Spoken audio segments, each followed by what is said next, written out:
Your attention, please.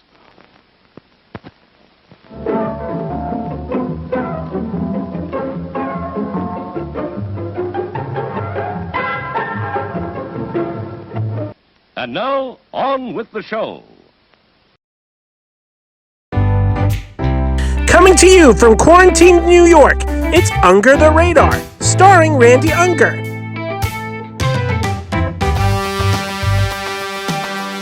Brought to you by Magnitude Jewelry. Add a 2 to match your attitude. Tonight, Randy will continue reviewing the new Netflix series, Hollywood, as well as the new films, Extraction and Valley Girl, with special guest critics, Chris Clemente and Dave Wexler. And now, here's your host, Randy Unger. Hey guys, it's Randy Unger with Unger the Radar here for another movie fun-filled show. We've got our two critics back from last week. We've got Mr. Dave Wexler. Hello. Hello. And Chris Clemente. Hello, sir. Hello, how's it going? Good, good. How are you guys doing this week? Good. Very good. Yeah. You guys seem a lot calmer, more mellow this week. I don't know. Is that a fair thing to say? We were on the edge last week. Yeah, I don't know. I was visiting my parents for Mother's Day. I got a nice home meal to feel very relaxed after that. Yeah. Very good. A lot of people feel the opposite. No, that's true. That's true. Yeah, I just ate dinner. I'm having a sangria right now, so I'm feeling a little nice. So maybe that's the reason why. There you go. You are no stranger to cocktail. You love the mixed drink, sir.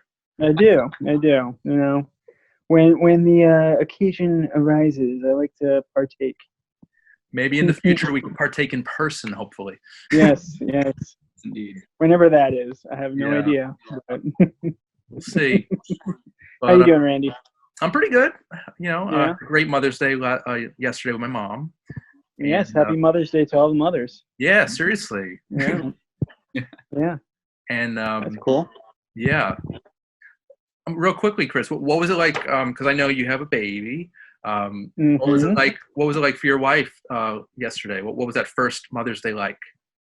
Oh, it was surreal. You know, it kind of fermented all of our feelings towards the time that we've been with Liam. Just seeing him grow, and you know, it does kind of solidify it. You know, the fact that we're parents and Kathy's a mother, and it was really nice. It was very touching to talk to our mothers and our grandmothers now. So it was even though we wanted to be together, that's the hard part, is that we wanted to see each other and hug and kiss and everything like that. But it is what it is, and we're doing. I gotta tell you, I'm doing more FaceTime in these last couple months and Zooming than I've ever done personally. Work is a different story, but personally, I've ever done before. So, I think now I think that's the takeaway, is that we're going to be doing more FaceTime as a family, probably. Yeah. So, yeah. Zoom is the home. Basically my home away from home. So I'm embracing it. Zoom is your room. Yeah, that's the new tagline for the show. We'll work on that. Yeah, right.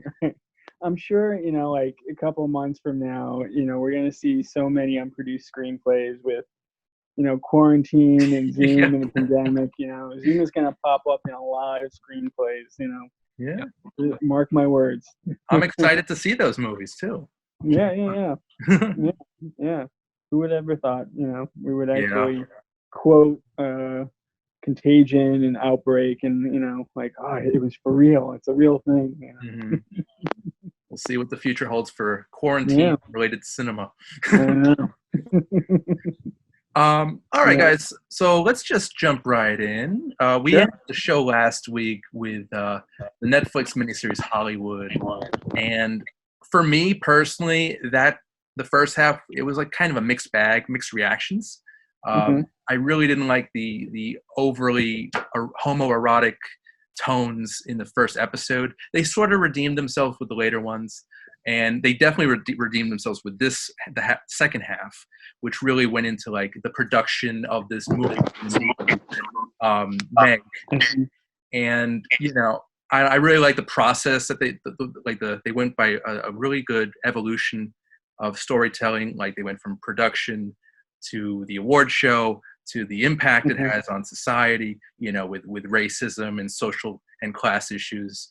And I love award shows. So the last episode at the Oscars, that really, That's right. that was awesome. So what did you guys think about the second half?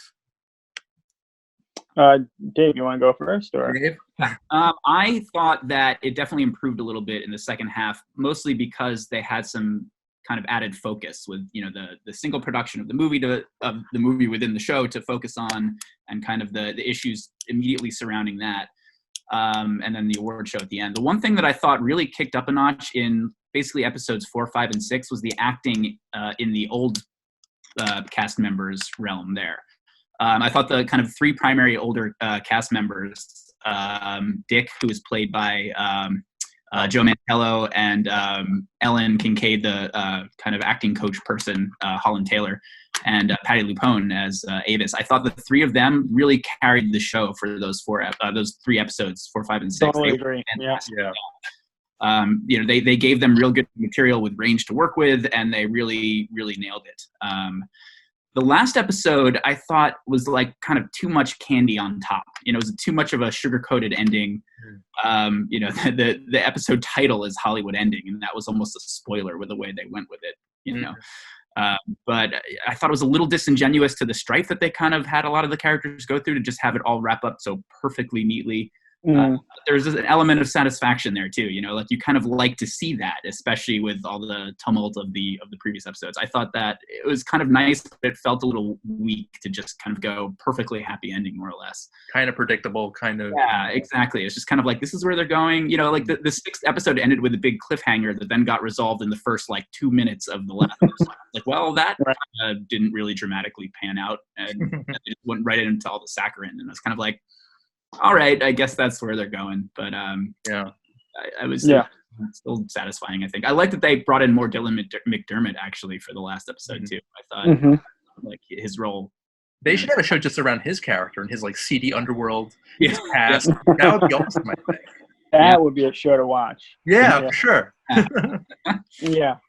I totally agree with you, Dave. I felt like it really wrapped up a little too neat, to the point where I'm really too satisfied. I really don't need a second season, and I don't know if they were just mimicking Hollywood in that sense, where let's go out with a bang and let's get the gay characters kiss and hold hands, and let's get the everyone winning awards and such and whatnot.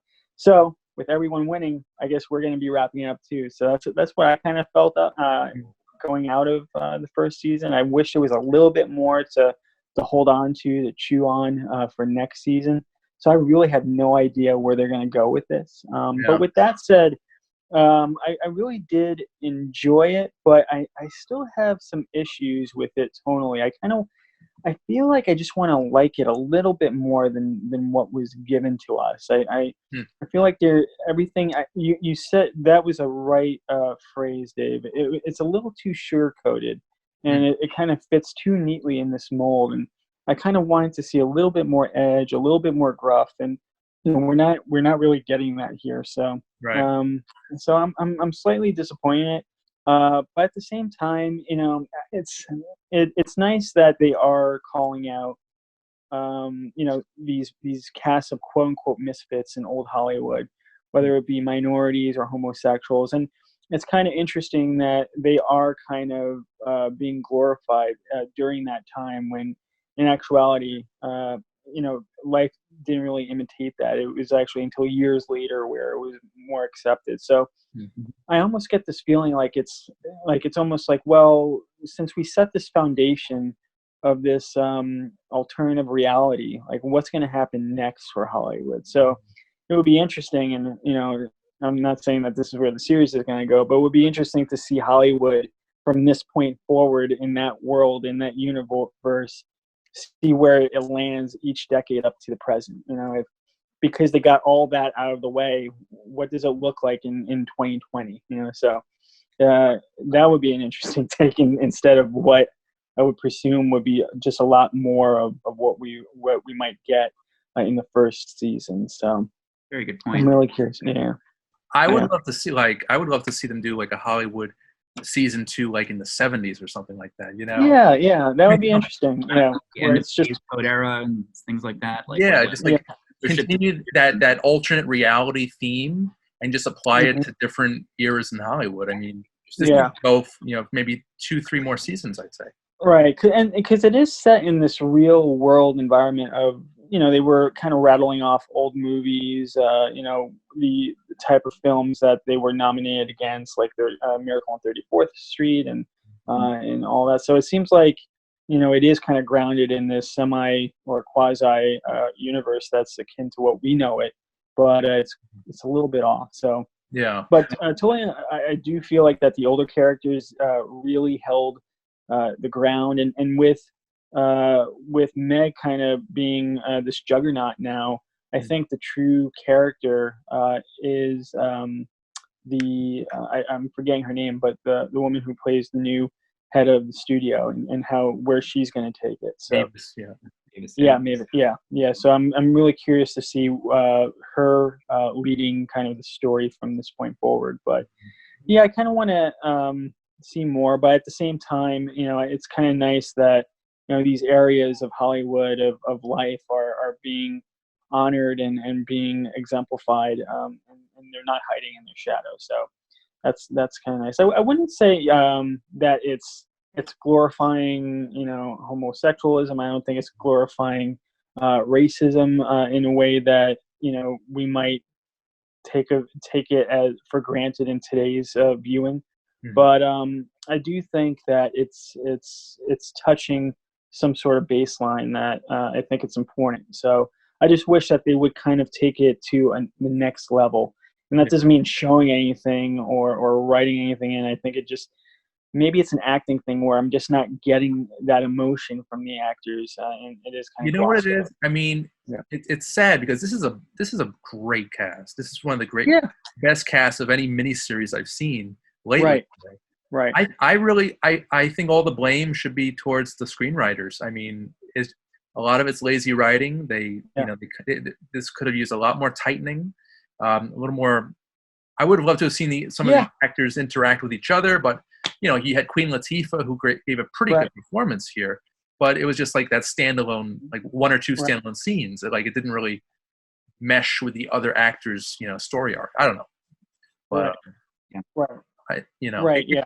and who knows? Maybe if the series continues, we'll get more of her, because it did seem like they added her on pretty late in the season anyway. But it'll be interesting to see where this series lands. But I can't say that's holding my attention enough to really care.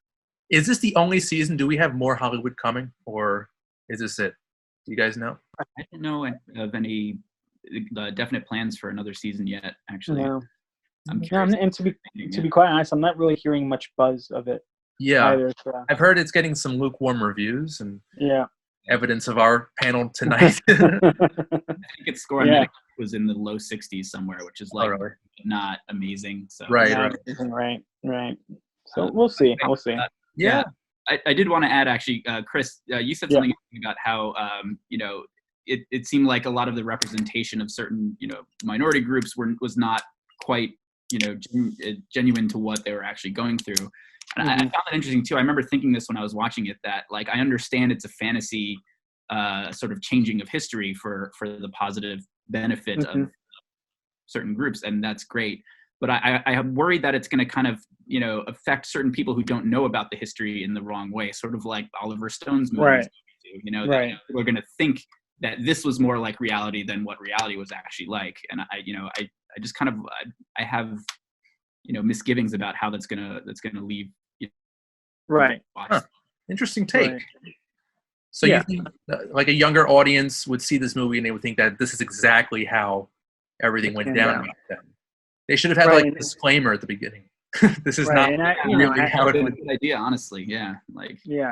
And in actuality, it took years upon years and decades upon decades for the first Black actress to get the lead win. And so yeah, I could see that it could create a lot of confusion for the younger generation. So that's why it's just kind of weird that it is kind of playing in this real universe. Like Queen Latifah mentioned Mammy, which is a reference to Gone with the Wind. Mhm. And she actually won. She was the first Black woman to win supporting actress, and Right. she and she actually had.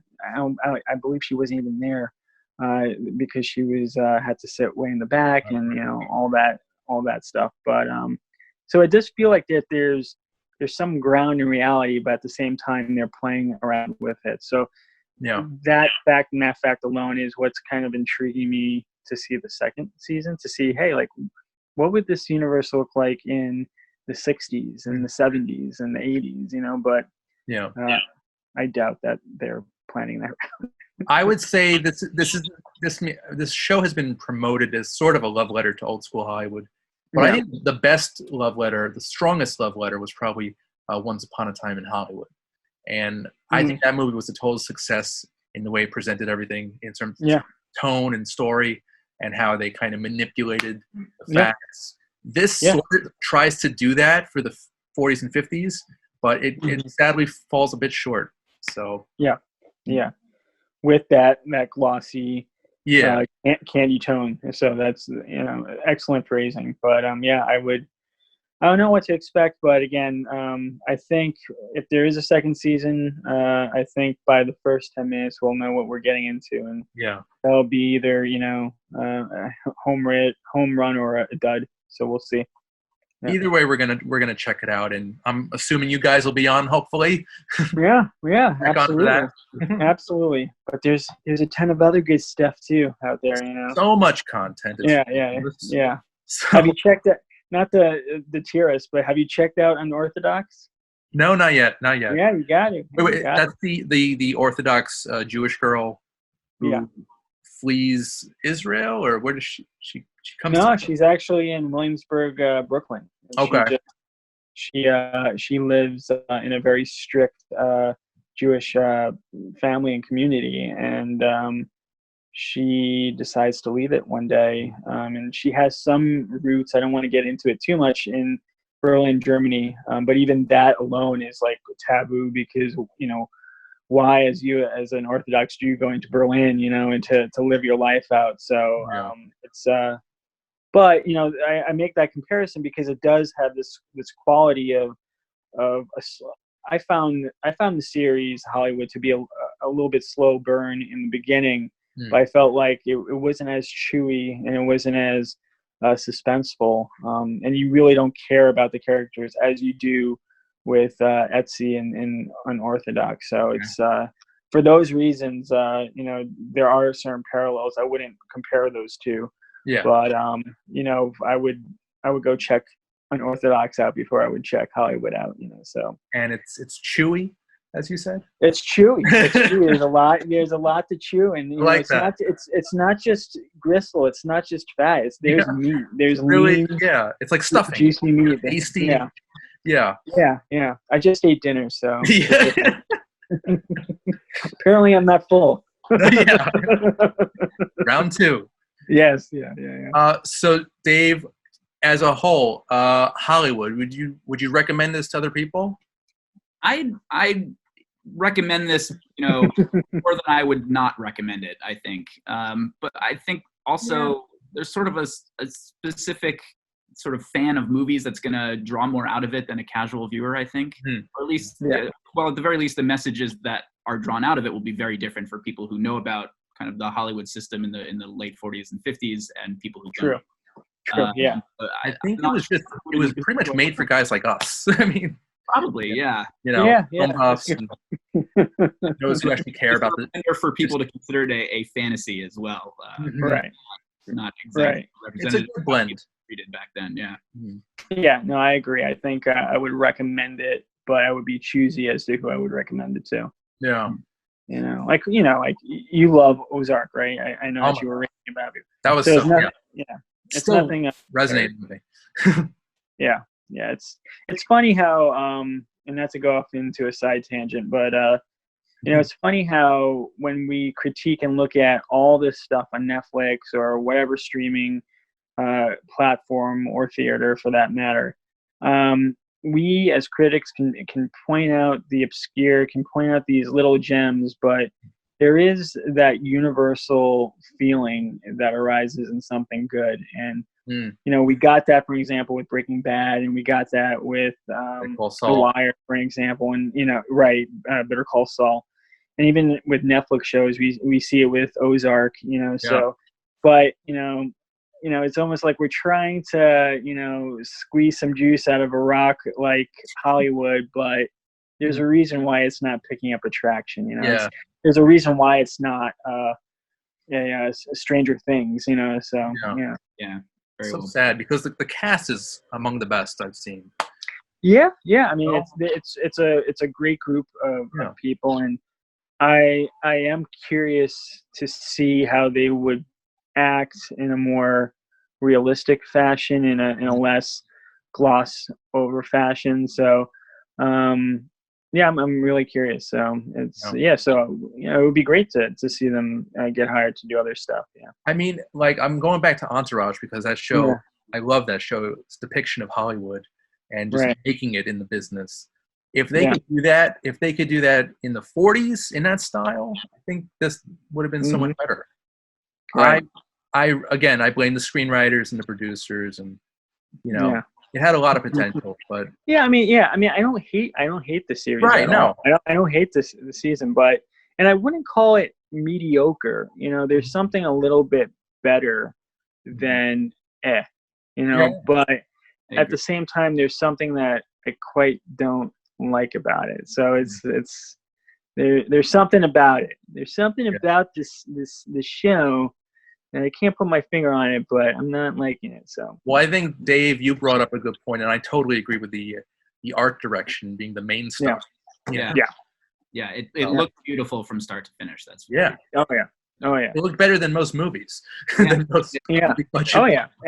just the set pieces, and just seeing Ace Studios and seeing the Academy Awards, and just it is a beautifully shot movie, series, and.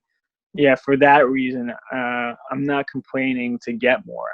Just being in that environment, I guess it's a testament, because we are kind of like those guys that just like to be in Hollywood, to be in LA. You know me already. I told you how much I loved Warner Brothers tours when I went to LA not too long ago. Yeah. And, I was like a kid in a candy store there. And, it's the same thing. Like, I'm watching this, and I'm like, oh, this is great. This is awesome. And you know what? I could be mistaken with Ace Studios, but I think that was that Paramount Studios that they used? And they just put Ace over it? Looks like it, yeah. I think it might be, yeah. So, because I did that tour last year, and it was pretty awesome, too. Not as interactive as Warner Brothers, to be honest with you. But still worthwhile. Dave, and I think it's because of that too. Like, there's this other piece, this nostalgic factor of, what is the plight of studios now, like brick and mortar studios, and seeing that. So the fact that we're not going to get it anymore makes it even that much more rewarding to see on the screen. I know, sad. Yeah, you want something tangible. You want to walk through the gates of studios. You want to take it all in person, on a computer screen. So right. It is unfortunate. Yeah. Dave, have you done any of the studio tours real quick? I did Warner Brothers a few years ago in the pouring rain, actually, which was good thing. Yeah, the lot tour was great, just to to see all the memorabilia they have, and to just like get an inside look at how they can turn a warehouse room into a set. Very cool. So cool. That was great. Yeah, it was one of my favorite experiences in the movie. Yeah. Sure. Did you see the Batmobiles? I did. I have a fake picture of me getting run over by one. Actually. A real picture of me. Tell me that's on Facebook. It is somewhere way back several years ago. But yeah. Nice. I slipped some Washingtons to a teenager who was running the Batmobile spot, and I got to touch a couple of them. Oh, that's cool. Yeah. That was just the Tim Burton one. Yeah, yeah. You know, have you watched the Nicolas Cage version of Gone in 60 Seconds? Gonzalez, yeah, it's a really You know good how fun he was movie. like, you know, at the end he got reacquainted with the Shelby Eleanor. Eleanor, right? And he was touching Eleanor. He was like, Yeah, yeah. yeah. That's how I was. And the guy's like, when I give him a minute. Let him get reacquainted. yeah, that's what the kid was like. That it was like, you know, That's holding right. people back. Like, just give him a minute. It's okay. Nice. Nice. I think I might rewatch that this week. Such a underrated. That's a good one. Yeah, Yeah. that's good Cage. That's Yeah. like that's blockbuster sweet spot Cage. Yeah, agreed. No, not too over the top, not too you know, I don't think he's ever dull, but not too over the top. It's just right. Yeah. I think with National Treasure in 2004, that's when it kind of went downhill after that. Yeah, that was like his last. What was Ghost Rider? Was that after? That was like 07, 6, 7. Yeah, I think 06. Yeah. Yeah, that for me it was Ghost Rider. But you know, I think we were mentioning this on social media, but he pops in a couple times here and there with some great stuff. Like Bad Lieutenant was great. What else? Mandy was great. And I'm really looking forward to there's like two, like he's gonna play the Tiger King now. Tiger King, yeah. Yeah, and he's playing. Oh my God, he's playing a movie where he's auditioning for a Quentin Tarantino movie. Isn't that where he plays himself? Yeah, and he's going to reenact scenes from Con Air and Face Off. And I'm like, I'm you know in. What? I've toyed with the idea of probably down the road doing a one-man show where I just reenact every Nicolas Cage movie. Yes, you're good at it. You know, I mean, why not? It could happen. Yeah, I mean, and you know my love for Quentin Tarantino, but I do think that he's that actor for me that should get a Tarantino part. Yeah, it seems like he's just most fitting for that type of style of writing. He needs like a John Travolta type of resurgence, like in Pulp Fiction. Yeah. You know what I mean? I don't know. Does he need it? I don't know. I don't know, but if you combine Tarantino with Cage, I think you have something really special. Right? Just the idea of it. Well, we got one more shot apparently until that's that's right. Yeah. Hopefully that'll be so. I'm saying it here, right on your show. Yes, sir. I'm making a petition. Please sign so that we could see Nick Cage in the last Quentin Tarantino movie. Done. Dave, you coming? You're invited. America, you're invited. There you go. It will be a digital petition. Yes. Maybe we should start this. We're in quarantine now. We have all the time in the world. We should start this. You're drunk with power, man. No, I'm just drunk. That's good too. All right, guys. All right. Anywho. Yeah. Let's extract ourselves from the situation. Ooh. I tried. Movie review number 2, Extraction, the new Netflix action thriller starring Chris Hemsworth as a mercenary who has nothing to lose and gets hired to rescue the kidnapped son of an international crime lord.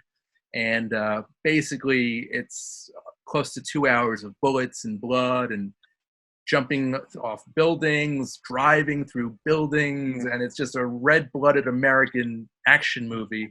And I don't really like Chris Hemsworth, but I kind of dug his performance in this one. I'll be honest with you. This was just a fun movie. It knew exactly what it was, and it's just it's on Netflix, and it's just this is one of the. It feels like a blockbuster movie you'd see in the theater.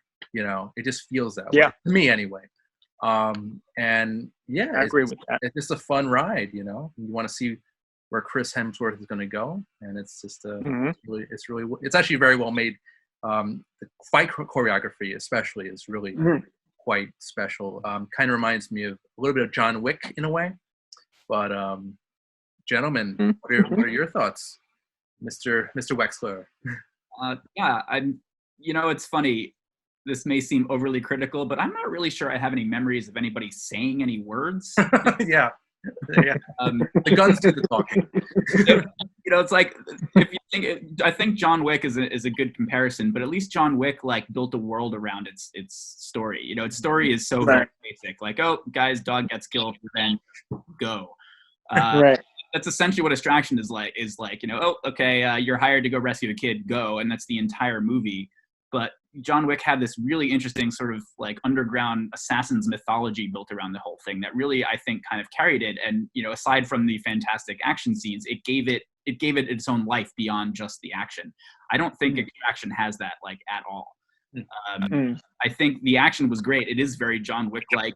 It's very well put together. There's some interesting long takes within the action scenes, which I'm always impressed by. And I've been watching action movies since before I could walk, I think. And like, I really like looking at an action sequence, taking it apart and seeing like how well it's put together. And I think that those things were done very well for Extraction, but there's literally nothing else. I really don't think there's anything on top of it. Chris Hemsworth probably said 100 words in the entire film, and they could have replaced him with anybody who fits the physical archetype of a soldier type, and it could have been fine.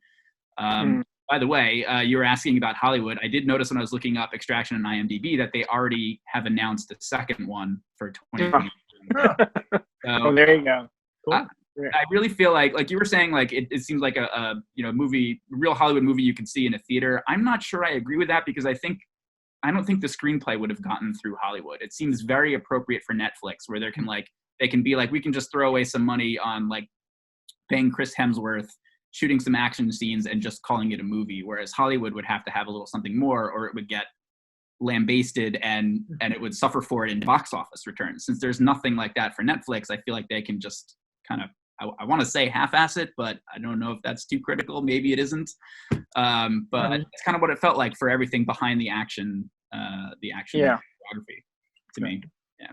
So it could have passed for like a B movie video rental. Yeah, that's actually a great. That's exactly how I would call it. But you put Hemsworth's title name above the title, then that's how you sell movie tickets. Like I said, I feel like that's what Netflix blew all their budget on. Like he's obviously in demand after Avengers and everything. Like his salary undoubtedly was the highest cost in this entire film. Yeah.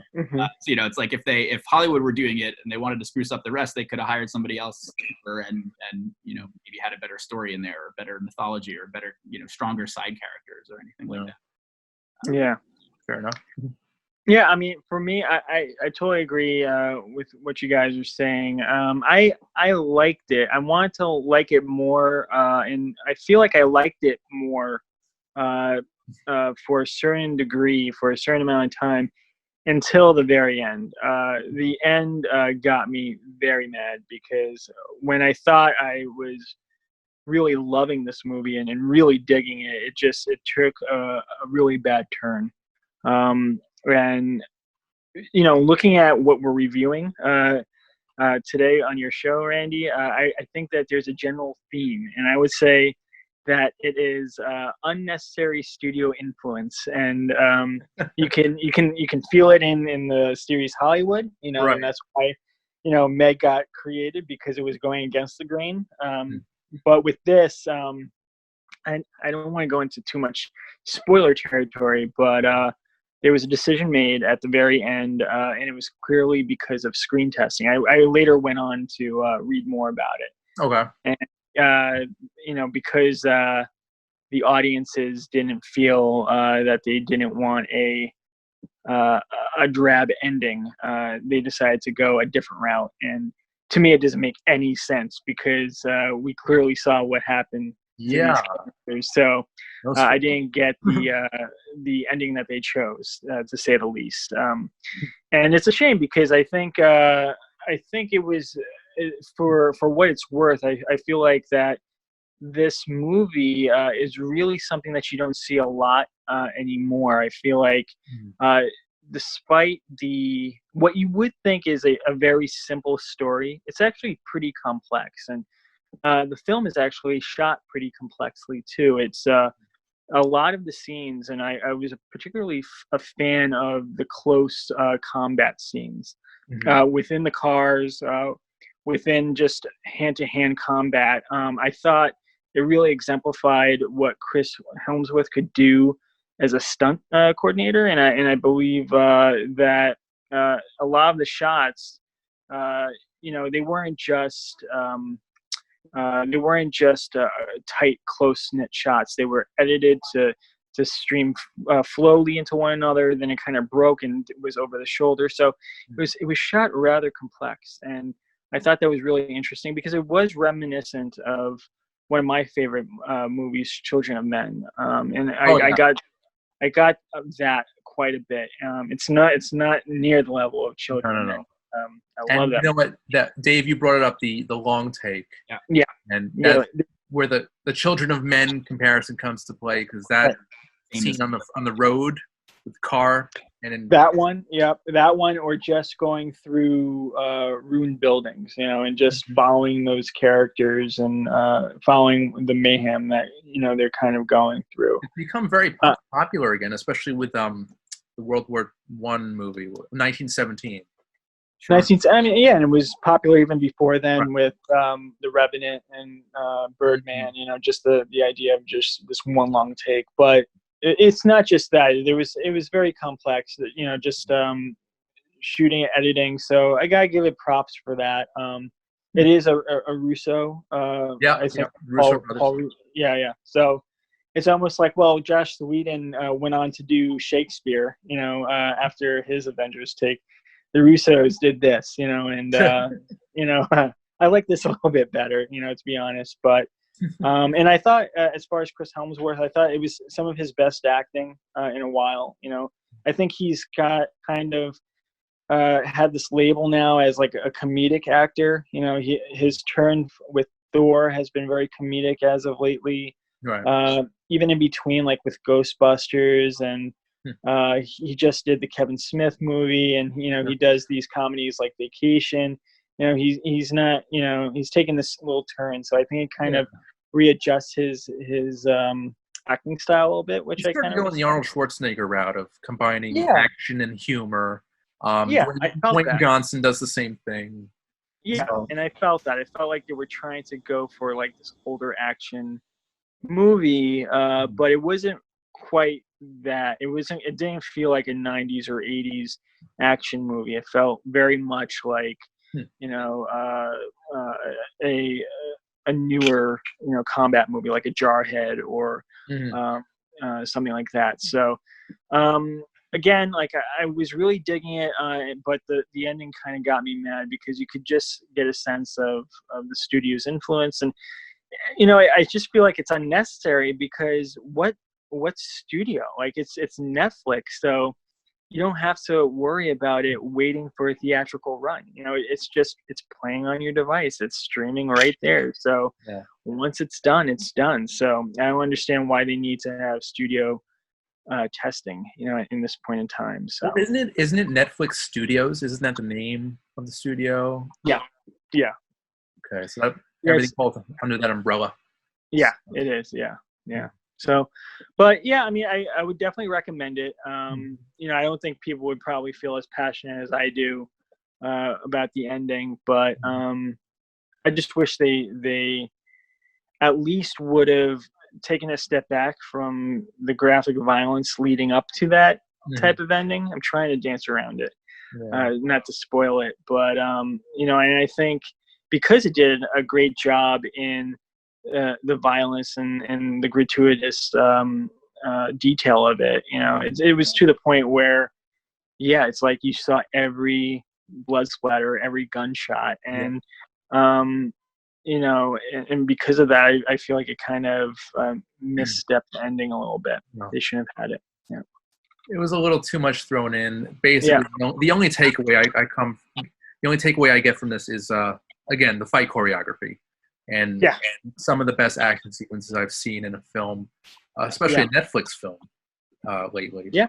So, guys, I say see it. It's mindless entertainment. It's on Netflix now. Yeah.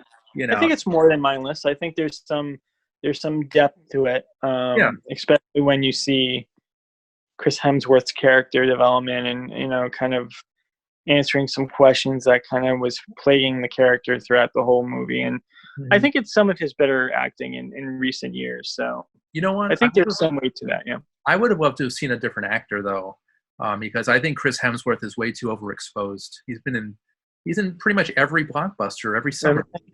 Yeah. You know? Who? Who do you think? I'm thinking Shia LaBeouf. If he buffed up a bit, he would have been great in this. Interesting. I think he's a very complex actor. You know, he's got a lot of depth and range. Good choice. You know, that's a good choice. I like that. Yeah.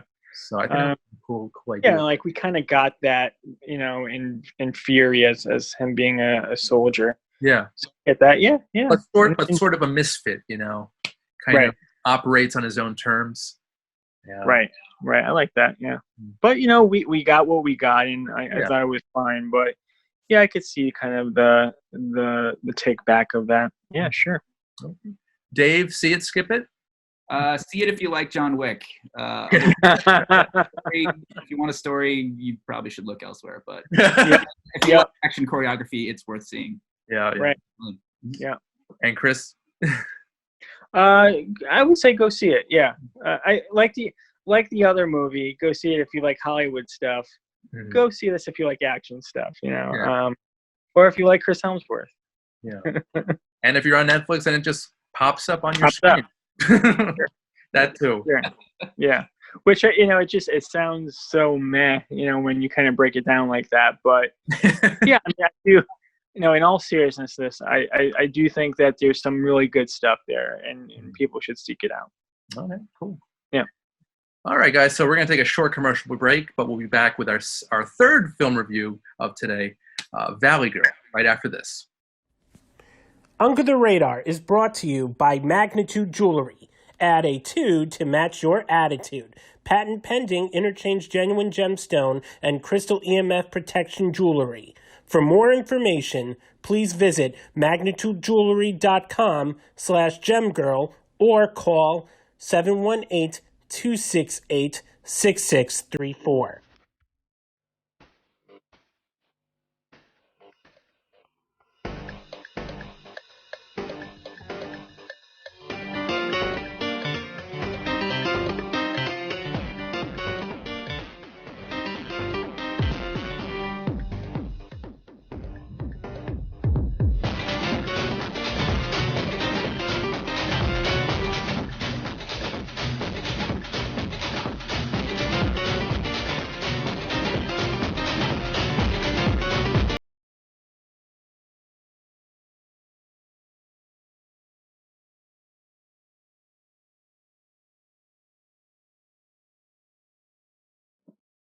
And we're back. Hey guys, Randy Younger under the Radar.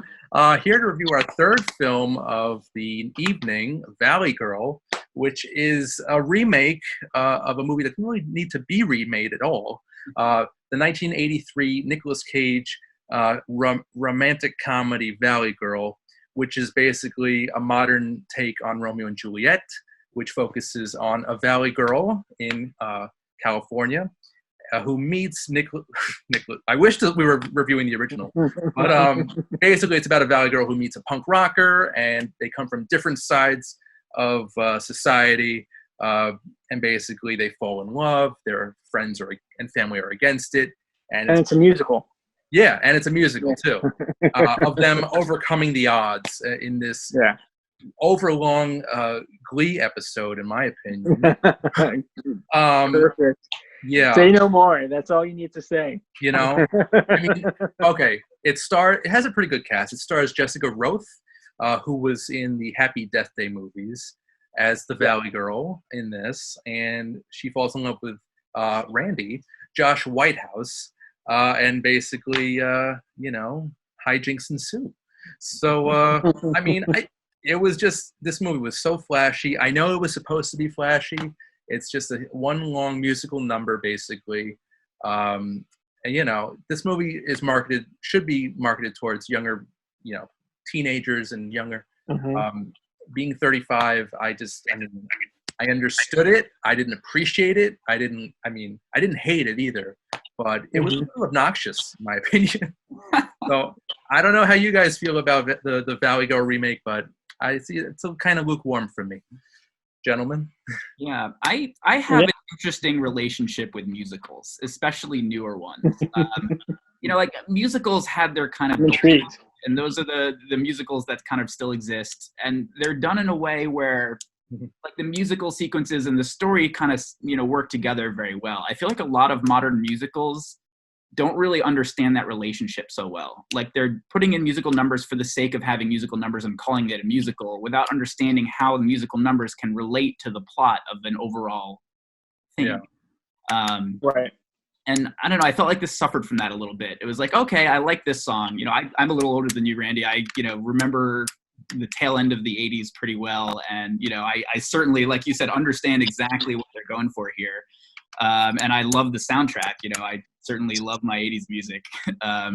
But yeah, it just felt like some of the song sequences were just kind of unnecessary. Like they were in there, just number was, which looked nice and all, but I was kind of like, okay, a musical number. They're gonna end this soon, right? So we can get back to like the story. Because the number's really not adding to the story a lot. Right. Like the classics of old, really, with their music. Yeah. I will say I like the supporting cast a lot. I'm a huge Mae Whitman fan, and I will see anything that she's in ever. And I was really happy to see her in even a small role here. And like, Right. So she plays Randy's punk rock lesbian friend. Yes. And basically her, Randy, and this other punk rock guy, they go on adventures. They meet Valley girls, and they basically. I agree. Mae Whitman. I always love her ever since Arrested Development. She's great. Yep. Judy Greer was in it as the main character's mother, and she's great. Even Alicia Silverstone is in like a cameo that totally fit her kind of opinion, her perception of fame. Like she could have basically been Cher from Clueless, grown up and with a kid. But I did have that feeling. Yeah, a lot. But if Alicia Silverstone was around in the 80s, she would have been like 5-6 years old, right? Yeah, but I mean, like they didn't really work though. I don't know. Just like Clueless was sort of like the movie for the like teenagers when I was a teenager. So it's like if they grew up and had a kid who's a teenager now, we'd be about the same age. I think Alicia Silverstone's like 4 or 5 years older than me. Okay. So Clueless is sort of that like teenage movie for my specific age group. And I felt like, Alicia Silverstone in this movie could have been Cher grown up with her own kid. And that connection made me smile a lot. She wasn't like a huge part of the movie, but I thought that her presence added something. I'm also a big Chloe Bennett fan because I actually really like Agents of S.H.I.E.L.D. She plays Daisy in that. And, she was one of Julie's friends in the movie. And, I liked those supporting roles. It was a different role for Chloe Bennett. And it was nice to see her in something different with a little less ass kicking than Agents of S.H.I.E.L.D., unfortunately. But and you know what? I like the surrounding cast. I thought the leads did a pretty good job. The vocals were fine, but I just I just kind of was sitting there drumming my fingers on the table, waiting for it to move forward a little bit too much. And Jessie Ennis is in it too. Isn't she on Better Call Saul? I could be mistaken. Yeah. She has a small role in that. Stacy, yeah. She plays the paralegal in a Better Call Saul. Just searching right here. Yep, she's in Better Call Saul. She's one of the plastics. Basically, they're plastics. one of the Valley girls. Yeah. I thought like the whole kind of group of surrounding friends of the two main characters all did a fantastic job. Their supporting roles. Again, just an overlong episode of Glee. Yeah, that's a good way to describe it. That's kind of that's really what it is. And I never really got into Glee and really haven't watched much of it, so that might sort of tinge my opinion here. One of the main reasons I really watched this movie for any cameos. I'm not going to spoil anything, but there was a lot of them. Yeah, there were a couple. Whoops. Yeah. Whatever. Chris, what did you think? You've been a little quiet here. I just I could just say ditto and call it a day. I feel like totally. No, I totally feel the same. talking about that theme of unnecessary studio influence. I have no idea why this movie had to exist today, other than there's this growing trend of live musicals, even though this is not a live show. Right. It felt like it was just playing into that trend. Mhm. But I really have no idea why we needed a Valley Girl remake when the remake is actually a flashback of the time in the 80s. It has nothing to do with present day, so it doesn't even feel like a remake. It just feels like, hey, there's this growing trend of musicals of past works, and let's try it with a Valley Girl type of scenario. So I wasn't a big fan. Like you, Dave, I was kind of just twiddling my thumbs and just waiting for the next scene. And I did like the cameos. I did feel like it was Alicia Silverstone as Cher grown up. Kind of talking to her daughter. I kind of got a sense of that, but. And you mentioned, Rennie, that it felt like this would be best suited for a different generation, but I don't even feel like it would suit a lot of the younger kids these days. I feel like it doesn't really cater to them. It doesn't really feel like it's kind of answering any of the present day questions that they're going through. It just feels like a big cash grab. And even the cameos, there was a lot of great talent in here, a lot of funny people, but they were really not needed, especially if they're going to be in the film for all of 5 seconds. And I have to say I forget her name, but the lead actress of Happy Death Day. Yeah, that's gross. She's great. It shows a different side of her from those movies. I really enjoyed her in those movies. But this is more of a tamed PG version of her, and I thought it kind of expanded her acting chops a little bit. So I appreciate that. I think she's on the verge of some great stuff. I think she could be the next leading actress in a lot of things if she plays her cards right. But I just felt a really hard time connecting with the movie. I can't even say that the songs were great. The originals were fine, and the originals are the originals and they're hits. But I feel like they were trying to make a modern take of those. But again, it doesn't feel like they needed to, because it was a flashback. So why in the flashback in the 80s would they have a more modern take of that music? It didn't feel right. And it's really hard for me to say anything really kind about this movie, except for we got some good acting from the lead actress. Unfortunately. Yeah, she's very pretty. She's got some range. Yep. I'd like to see her in a non ditzy role. I think she might be like as an attorney or detective. I could see her doing something like that. Yeah, something with a Meteor script. Talking about like Once Upon a Time in Hollywood. I could see her, as one of the hippies in Once Upon a Time. So she's got like a Margot Robbie vibe to her, I guess. No. No, you think? No, I don't get that. She's a better actress, Robbie, of course. Yeah, she has better range. Yeah, no, Robbie has range. Yeah, I don't get it with her, but I think she's fine. Yeah, I think she has potential. Yeah, she has potential. I agree with you. Yeah. The same. I can't really see the same for Josh Whitehouse, who plays Randy in this. He's just he's a pretty it could boy. be. I mean, I don't know. Almost like what we were saying with Chris Helmsworth, that you can kind of drop him with any other type of actor. It didn't have to be him. It really didn't have to be this guy, because no one knows who this guy is. So it could have been literally a better actor. It just nothing really stands out for me in this movie. I was constantly questioning, as I do with a lot of movies that we review, and I try to do that.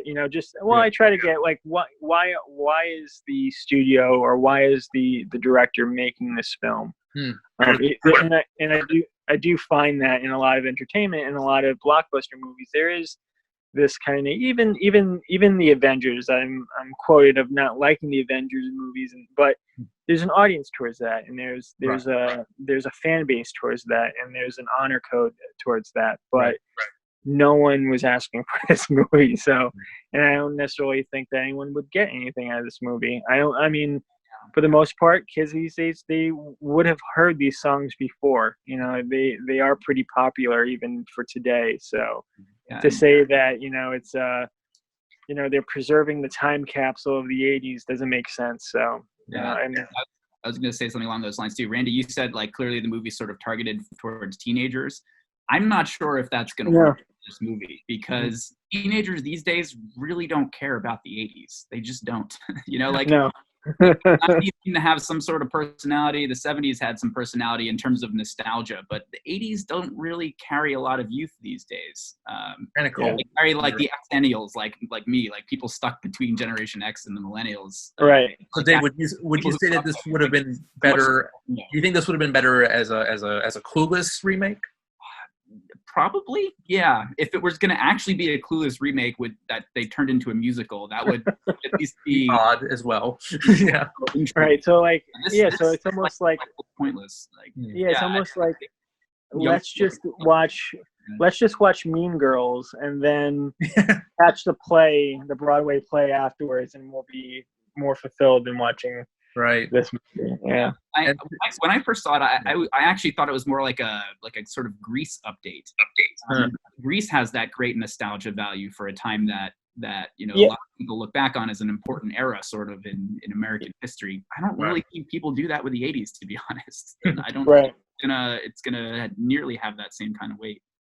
Right, and you know, like talking about, I don't even know what the status of this movie is, but West Side Story, the remake with Steven Spielberg, like, hey, there's a 50s movie that no one was really asking for, but I bet there will be some realism to that movie that will connect to a younger audience much more than this ever was. Oh yeah. Yeah. Well, the budget is probably like double. Right. But you know, like it's like the era for the nostalgia factor. I totally agree with you there, Chris. Yeah. But on a related note, what musicals do you guys like? Ooh, good question. I'm a rock opera fan for the most part. I really like even Jesus Christ Superstar and Tommy, and I really took a liking to Guys and Dolls when I was younger, and like you know, I feel like when you have a musical that's also a comedy, it's a little easier to have songs in the middle of it because you can make them funny and you can make it lighthearted like a comedy often is. So I feel like, you know, all of Guys and Dolls songs don't necessarily move the plot forward, but they are ingrained into the story a lot more than you know, like lesser musicals. I'd say those are kind of the ones that I like the most. Phantom of the Opera is always great. I like Andrew Lloyd Webber in general. That's kind of where I sit for musicals. I think for me, probably Rocky Horror Picture Show is pretty high up there. That's because of the interactive aspect of the screenings. You know, they do something called the shadow cast, where they reenact the movie simultaneously as it's playing. And I used to go to Minions of Gozer shows, which they did the same thing, but for Ghostbusters. And that's basically how I got involved with the Ghostbusters, but that's another story for another time. But I love anything that's interactive like that. But yeah, Rocky Horror is pretty great. That's really the only one that really stands out, to be honest with you. Yeah. In terms of a movie being turned into a musical. Right. Rocky Horror is really its own unique beast. So. Yeah. Yes. That's its own sugar, and I believe that's a Fox Century, and I believe that's one in the library that couldn't be carried over to Disney under the merger.